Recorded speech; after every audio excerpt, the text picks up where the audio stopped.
सुप्रभात छात्रों, आज हम आप लोगों का शास्त्रीय द्वितीय वर्ष का क्लास लेंगे, जिसमें हम आप लोगों को इससे पहले मुहावरे पढ़ा रहे थे। ठीक है, तो मुहावरे हमने बीच में रोक दिया है। अगला नया टॉपिक लिया है रामधारी सिंह दिनकर। रामधारी सिंह दिनकर का कवि परिचय, हम उनका जीवन परिचय देखेंगे।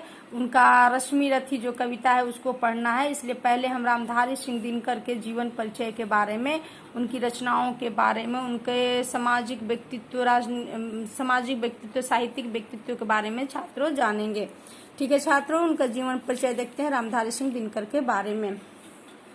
कविवर रामधारी सिंह दिनकर राष्ट्रीय सांस्कृतिक काव्य धारा के सबसे सशक्त एवं समर्थ रचनाकर्मी हैं। यानी रामधारी सिंह दिनकर को राष्ट्रीय और सांस्कृतिक काव्य धारा के कवि माना जाता है, रचनाकार माना जाता है।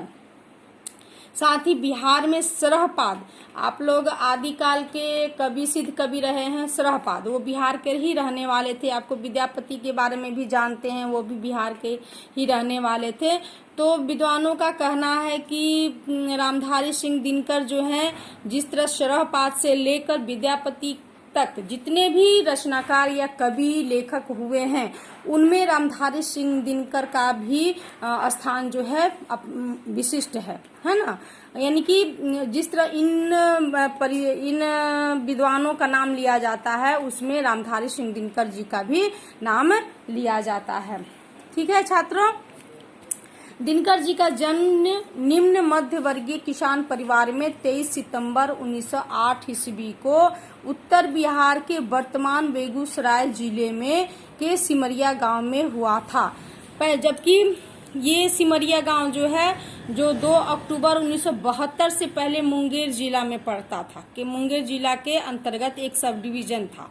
लेकिन बाद में ये आज के डेट में छात्रों बेगूसराय जिले के अंतर्गत आता है। ठीक है, दिनकर जी का जन्म जिस परिवेश में हुआ वो प्राकृतिक सौंदर्य से ओतप्रोत था। सिमरिया के चारों ओर खेत खलियान, आम, कटहल और महुआ के बगीचे तथा बेनु वन लहराते थे। प्रकृति ने उनके व्यक्तित्व में निश्चलता, उन्मुक्तता तथा सौंदर्य प्रियता जैसे विशिष्ट गुणों का समावेश कर दिया। एक कवि और रचनाकार या लेखक के लिए छात्रों प्राकृतिक सौंदर्य बहुत महत्वपूर्ण चीज होती है, क्योंकि वो जिस परिवेश में रहता है वो परिवेश उनकी लेखन क्षमता को बढ़ा देता है। और यही बात हम रामधारी सिंह दिनकर जी के में देखते हैं कि जिस परिवेश से वो आए थे, वो परिवेश कैसा था, सौंदर्य, प्राकृतिक सौंदर्य से ओतप्रोत था, जहाँ पर हर तरह से खेत खलियान हरे भरे थे, हर आम कटहल के पेड़ पौधे बगीचे थे, महुआ के बगीचे थे, हर बेनु वन थे, सब कुछ था। इसलिए वो परिवेश उनको बहुत भा गया, और भाने के बाद उसके प्रति उनके मन के अंदर एक मतलब खुशी की लहर दौड़ पड़ी, और जिसके कारण वो एक बहुत बड़े लेखक भी हुए हैं। ठीक है, लेखक हुए छात्रों। इनका नाम भैरव राय था। ठीक है, इनके माता का नाम धर्मशीला थी, जिसकी कोख से इन्होंने जन्म लिया। एक ऐसे एक लोक रंजक कवि के रूप में इन्होंने जन्म लिया। ये उनकी माता उनके लिए गौरव की बात है। और इनके पिताजी रविनाथ सिंह जी थे। कहा जाता है छात्रों कि जब वो 2 वर्ष के थे तो उनके पिता का स्वर्गवास हो गया, और उनकी माता ने इन तीनों भाइयों को लेकर लालन पालन किया। तीनों भाई पढ़ने में अच्छे थे, लेकिन रामधारी सिंह दिनकर जो थे वो तीनों भाइयों में कुछ ज्यादा ही पढ़े, मतलब मेहनती और पढ़ने में मन लगाते थे। इसलिए इनके भाई जो थे बाबू बसंत सिंह जो थे, वो घर के देखरेख करने के लिए, घर की आर्थिक स्थिति को सही करने के लिए अपनी पढ़ाई छोड़ दी, और उन्होंने कहा कि अगर सभी पढ़ने लगेंगे तो फिर घर का देखरेख कौन करेगा। इसलिए उन्होंने पढ़ाई छोड़कर खेती-बाड़ी में लगे। साथ ही उनके छोटे भाई सत्यनारायण सिंह भी अपनी पढ़ाई छोड़कर खेती-बाड़ी में लग गए, और रामधारी सिंह दिनकर को उन लोगों ने क्या किया, मतलब स्वतंत्र छोड़ दिया पढ़ने लिखने के लिए। और इसका नतीजा ये हुआ छात्रों कि रामधारी सिंह दिनकर एक बहुत बड़े कवि के रूप में, एक मतलब राष्ट्रीय कवि के रूप में विख्यात हुए, और उनकी रचनाएं हमें बहुत सारी देखने को मिलते हैं। छात्रों, उनके हम शिक्षा के बारे में देखेंगे। ठीक है, दिनकर जी का प्रारंभिक शिक्षा उनके गांव के पाठशाला से ही प्रारंभ हुई और 1923 ईस्वी में छात्रों दिनकर जी ने 15 वर्ष की आयु में मिडिल की परीक्षा पास की। पहले छात्रों मिडिल 8वें तक की पहले परीक्षा होती थी, उसी को मैट्रिक माना जाता, उसके बाद फिर मैट्रिक की परीक्षा होती थी।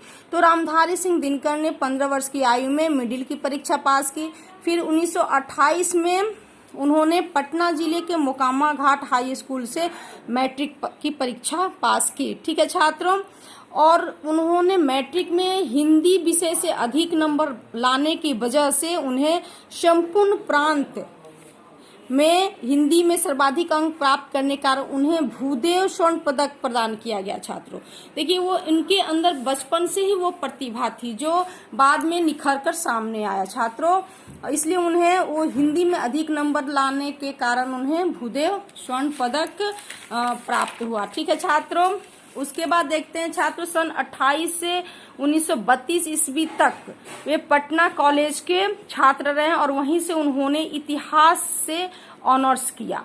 ठीक है, तो उन्होंने पटना यूनिवर्सिटी के पटना कॉलेज से उन्होंने ग्रेजुएशन पास किया और पास करने के बाद उन्होंने आगे की उसके बाद लेखन कला में उन्होंने प्रवृत्त हो गए। ठीक है छात्रों, आज तक यहीं, अगले क्लास में उनकी रचनाओं के बारे में जानेंगे। छात्रों उन्होंने किस तरह से अपने आर्थिक परिस्थितियों को सही किया, इन सारी चीजों के बारे में जानेंगे। धन्यवाद।